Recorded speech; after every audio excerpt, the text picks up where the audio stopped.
Selamat siang teman-teman semua. Assalamualaikum. Kita berjumpa kembali dengan Muda di sini. Di vlog hari ini aku akan bercerita tentang 7 hal di Norwegia, dan sudah banyak hari di kota kami tinggal itu setiap hari itu nggak ada hujan salju teman-teman. Jadi salju yang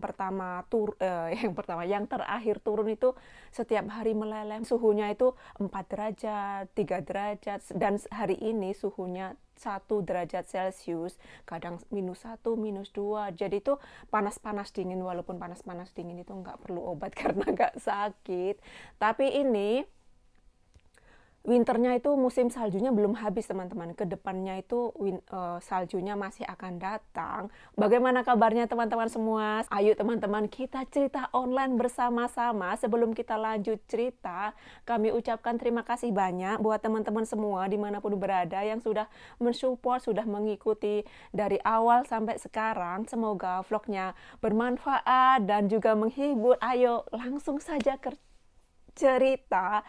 Nah, di Norwegia itu penduduknya sekitar 5.300.000-an. Jadi itu nggak jauh beda penduduk Norwegia sama penduduk di Singapura. Di Singapura 5.600.000-an. Dan di Norwegia mata uangnya itu NOK, uang 10 Norwegia sekitar 15.000 rupiah. Dan di Norwegia ada bahasa dua, yang pertama bokmål, yang kedua nynorsk. Yang lebih paham itu yang bokmål, yang rata-rata pakai orang itu yang bahasa pertama ya, ibu kota Norwegia Oslo. Mungkin ada teman-teman yang belum tahu, jadi aku sekalian rangkum di vlog hari ini.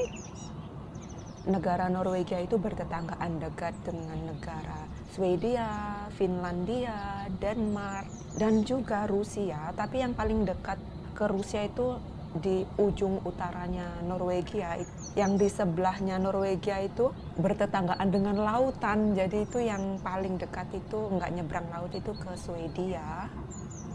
Norwegia itu dari sini ke sini gitu ya.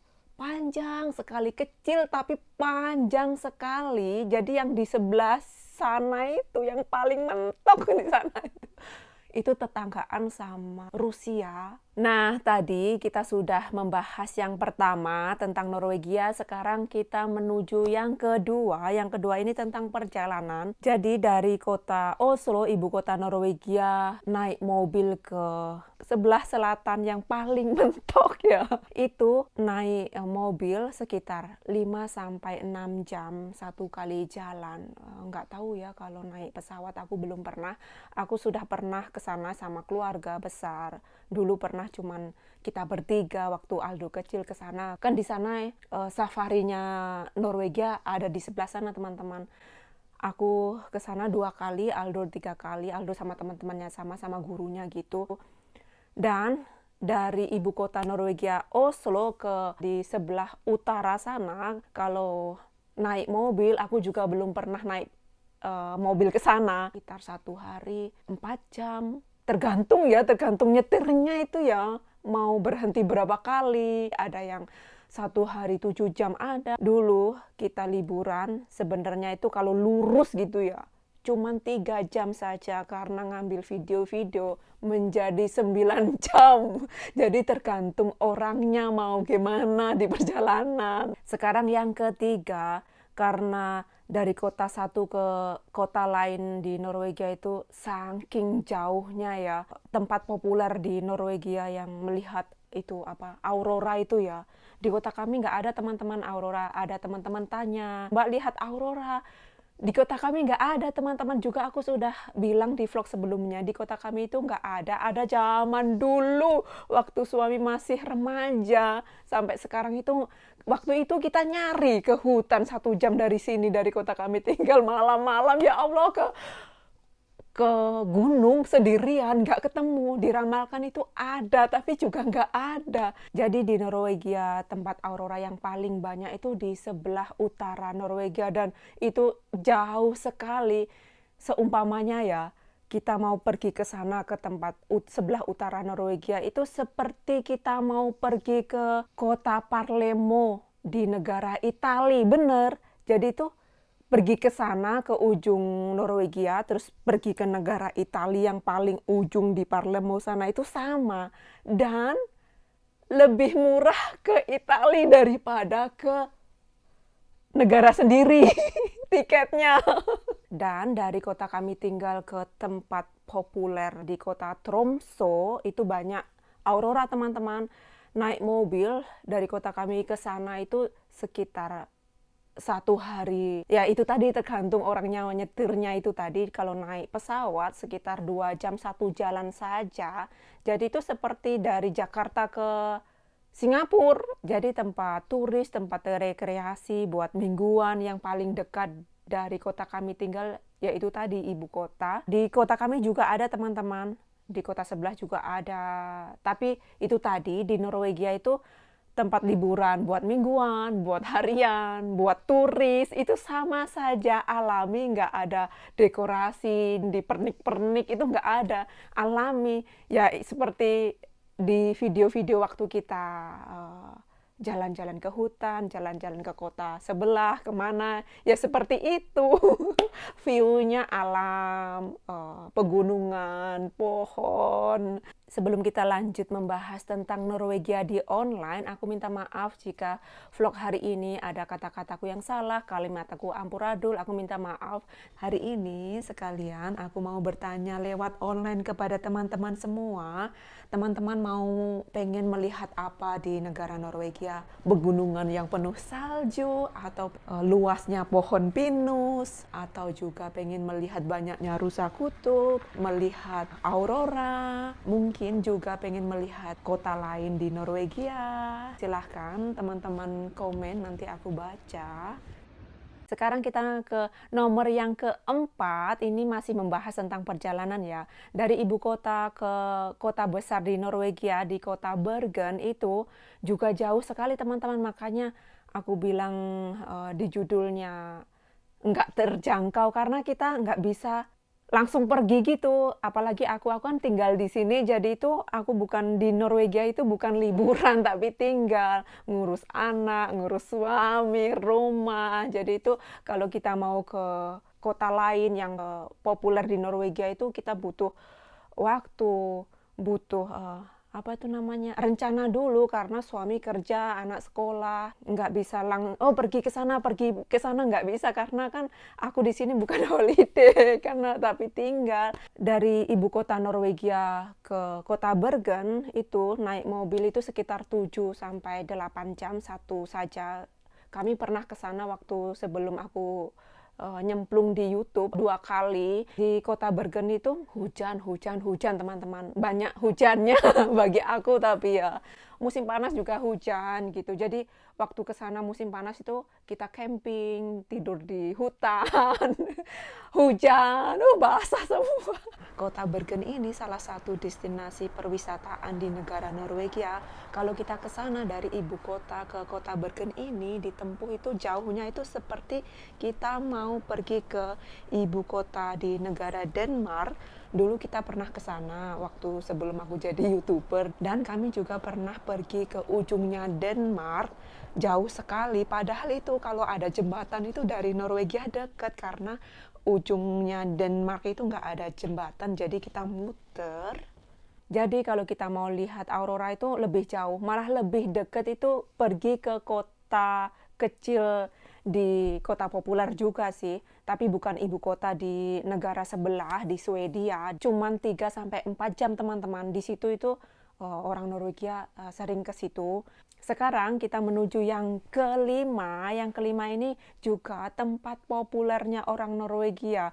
Orang Norwegia kalau musim panas rame, tapi sebelum ada wabah ya, apa itu namanya, musim akhir pekan juga banyak yang ke sana. Kami juga pernah ke sana beberapa kali teman-teman, tapi sebelum waktu ada koronce. Sekarang setelah ada wabah, kami belum pernah keluar negeri, kita di dalam negeri saja. Orang Norwegia itu ke Sweden, ke tempat populer itu shopping teman-teman, karena di Swedia itu bahan makanan lebih murah, jadi itu banyak sekali orang ke sana lompat pagar gitu ya, nggak lompat sih, pasti ada check-in-nya, check out-nya. dari ibu kota ke sana itu ditempuh naik mobil itu cuman sekitar 3 jam saja satu jalan. Jadi itu deket daripada ke utaranya Norwegia, dan di situ banyak sekali orang beli bahan makanan, daging, jajanan, pakaian, dan terutama alkohol, rokok gitu ya. Karena di Norwegia itu alkohol itu mahal sekali, bagi yang minum-minum gitu ya, mahal sekali. Dan makanan juga di Norwegia mahal, jadi itu banyak orang beli sekalian, belanja banyak gitu terus di stok. Jadi itu hemat gitu ya. Itu 3 jam perjalanan.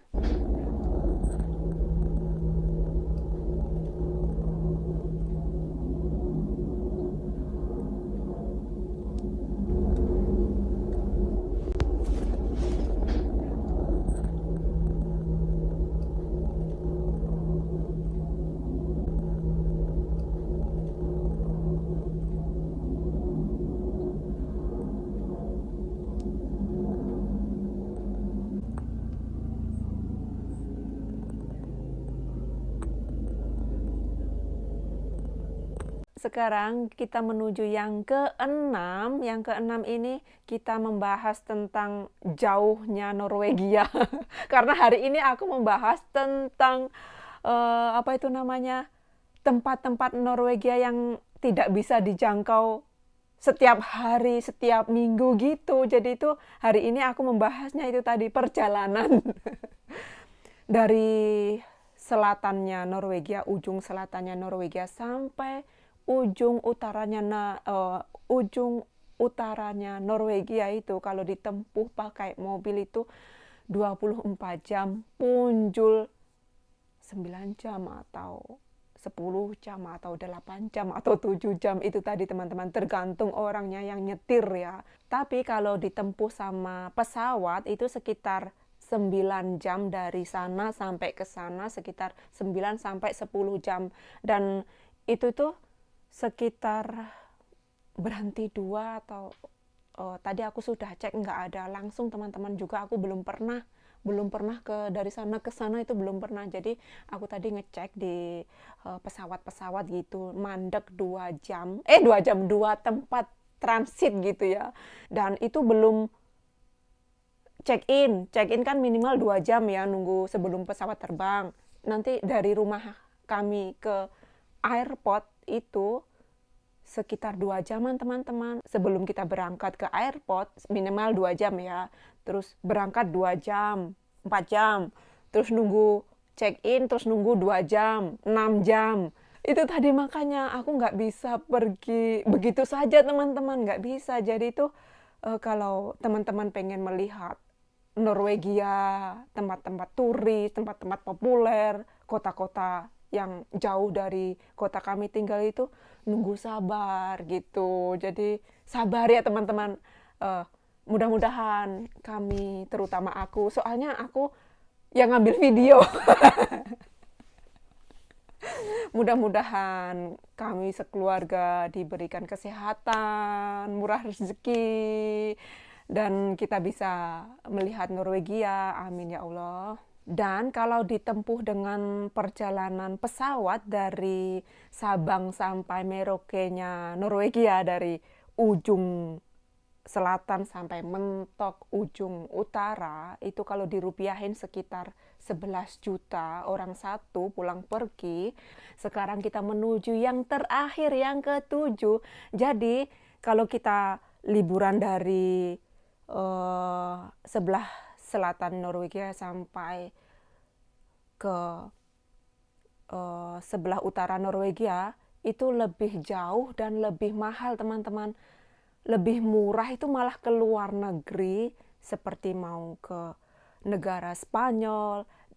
Dari ibu kota ke negara Spanyol itu ditempuh sekitar 6-7 jam saja, dan itu pesawatnya langsung teman-teman di sana. Kita pernah ke Barcelona, kalau di rupiahin sekitar 2.500.000-an orang satu itu sudah pulang pergi. Jadi itu lebih murah ke sana, lebih cepat juga, dan udaranya lebih hangat.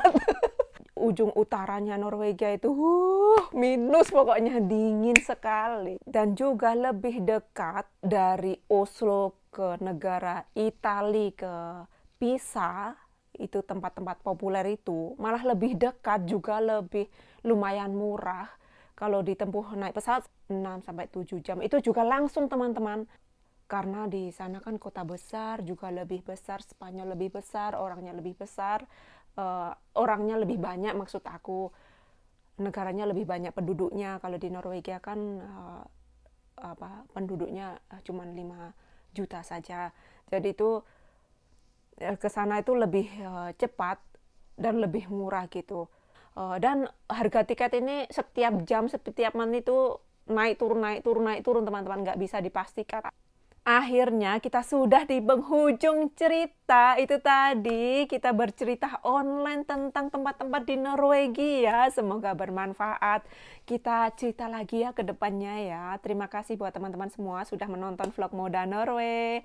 Semoga teman-teman semua mempunyai hari yang menyenangkan bersama orang-orang tercinta.